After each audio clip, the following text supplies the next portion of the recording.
So guys, let's say I'm back here. I dig up 2 skulls. Let's just say. I take them home. All of a sudden they start moving around.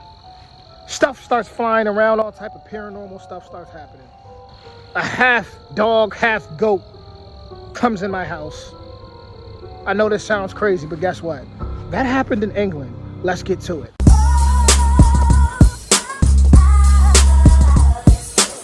To all my haters, you ain't all lie. You talk slick, but you ain't all lie. What? Smoking on my dragons, divine righteous, almighty greats, overachieving, never slacking. Listen, this story right here is crazy. You know it's spooky season. I gotta come with something. The Hexham, if I'm pronouncing it correctly, Hexham, or is it Hexham?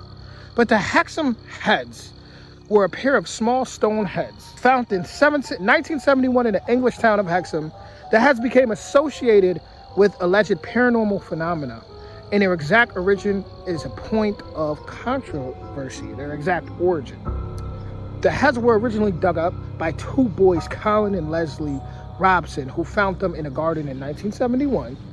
A number of sources incorrectly give the year as 1972. After the discovery, the Robson family reported strange phenomena with the heads allegedly being moved when no one was in a room and bottles being mysteriously thrown across rooms. Let's start there.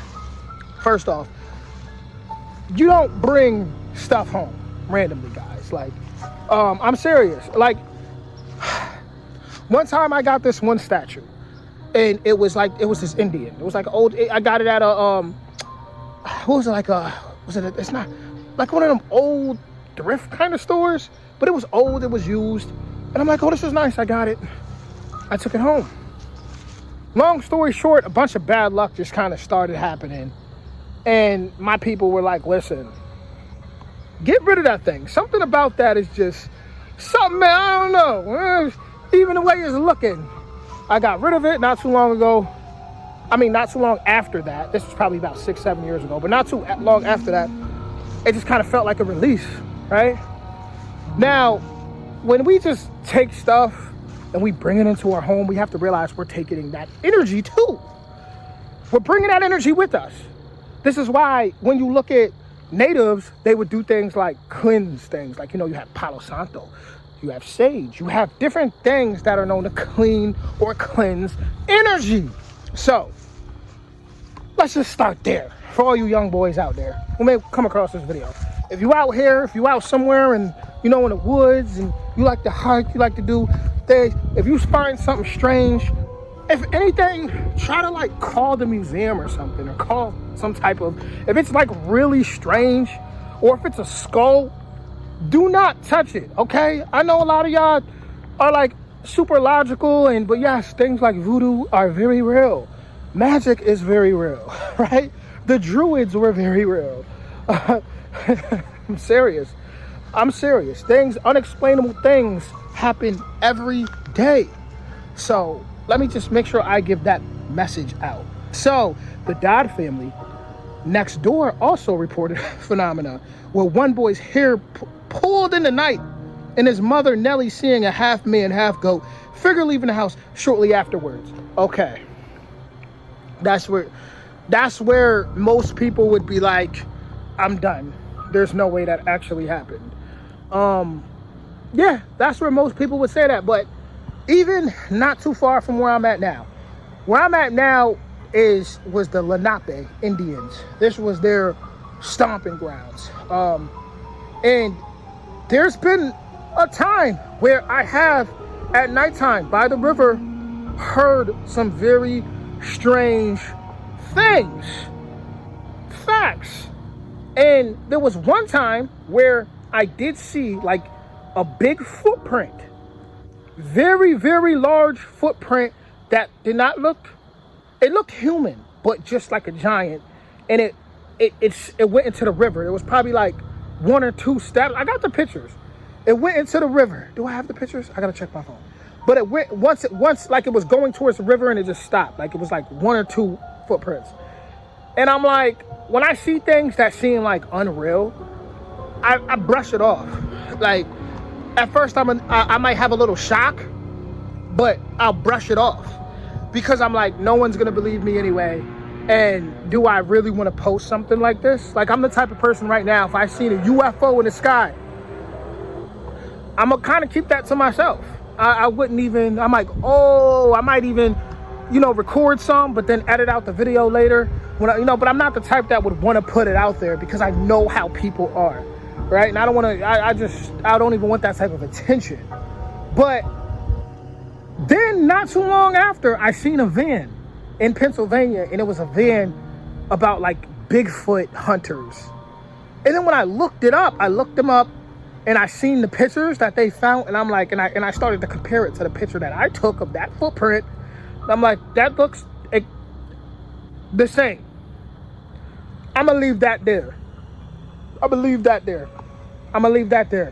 But yes, I'm sure I have no, what I'm trying to say is I have no reason to think that that isn't true, right? That someone that could happen, right? That definitely could happen. The heads were subsequently given to Anne Ross, an expert at Celtic artifacts.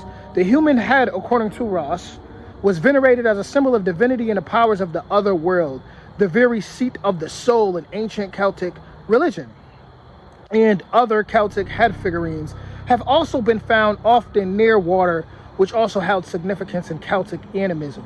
While storing the heads in her home, Ross described waking up one morning and seeing a part wolf, part man figure walking out of the room, which she followed downstairs and saw heading toward the direction of the kitchen before losing sight of it. A few days later, her daughter, Berenice, told her that after returning home from school, she saw a large dark werewolf-like figure on the stairs that jumped over the banisters and into a corridor before vanishing. The wolf was believed to have some relation to the Hexham wolf that killed livestock in the winter of 1904. Okay. Ross also reported the feeling of a cold presence, her study door bursting open with no apparent cause, and another apparent sighting of a dark figure. I'm gonna stop there. What? Okay, I ain't gonna stop. Ross equated all of these phenomena with the Hexham Heads, and the incidents allegedly stopped when she removed the 2 Celtic heads and her possession out of the house. What?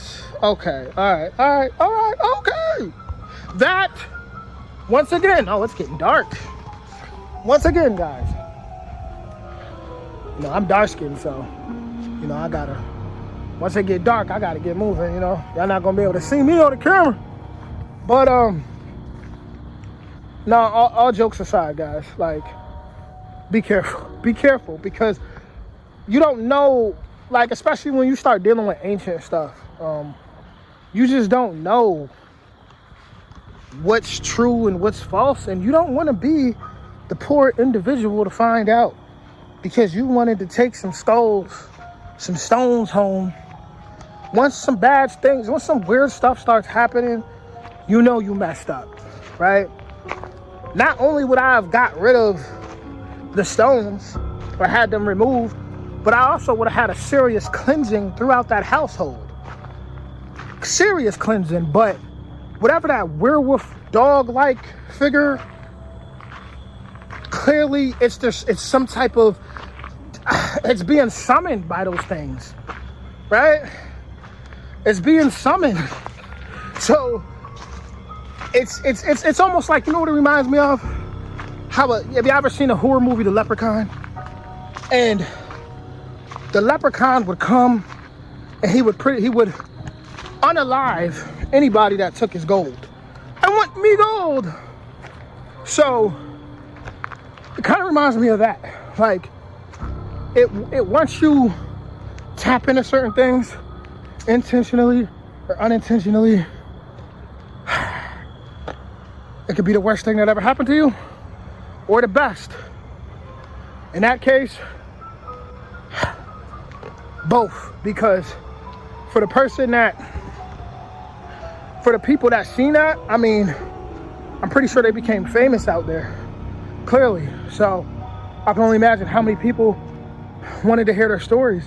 But at the same time, the fear and the PTSD and just the anxiety that they have from, even from people doubting them. You know, imagine how many people said, oh, you're making this up.